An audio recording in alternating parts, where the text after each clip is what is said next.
Hello everyone, this is Philip Rossman-Reich of Orlando Magic Daily. I'm going to start doing these little playbook videos for you throughout the season. I'm going to highlight some of the things that the Orlando Magic are doing on the court and are making them success or failure.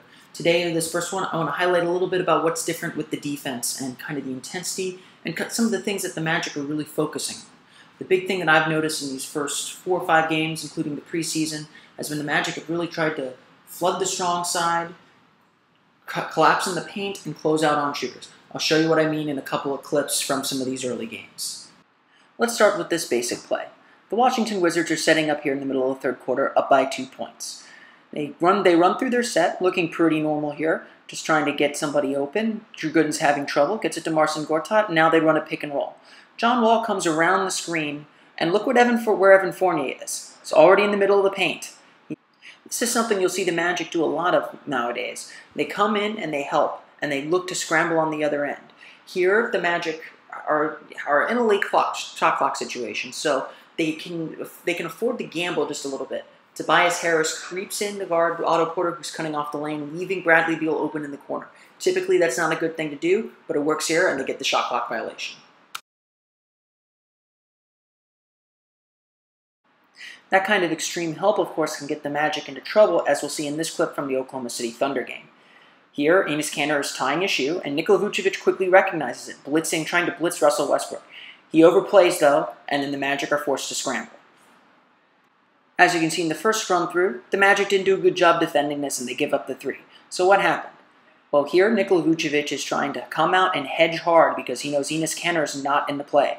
Victor Oladipo does a poor job guiding him toward Vucevic and the help. Instead, Russell Westbrook gets to his weak side and passes it back out. So now the Magic are officially in scramble mode, and this is where closeouts and rotations are incredibly important. Yes, Kevin Durant has the ball, and typically you want to double team him. But here, the Magic send 2 guys to the play. They started this possession, remember, 5-on-4 with Kanter tying his shoe. So now Tobias Harris and Elfrid Payton are both going to the same player. That leaves the man open in the corner.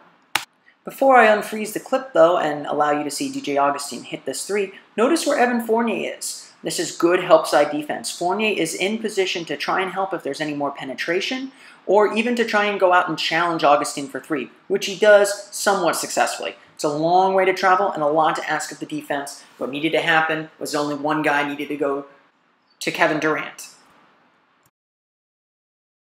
One more clip to show you before we close this one out. Again, here the Magic are playing pretty solid individual defense on the pick and roll. Aaron Gordon's doing a good job helping and closing out.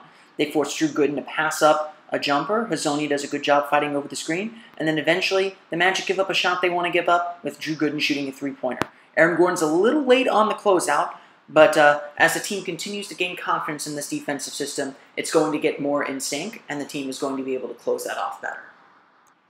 As I freeze it here, you can see how the Magic overload the strong side of the floor, doing a good job stopping the dribble penetration, and then worry about closing out. That is the big key to this Magic defense. They have to close out on shooters and the ball handler.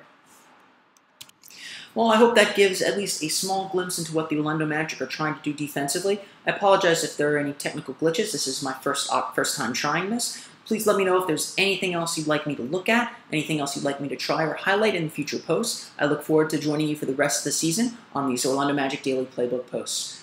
As always, you can follow me at omagicdaily on Twitter, omagicdaily, and you can follow us online at orlandomagicdaily.com.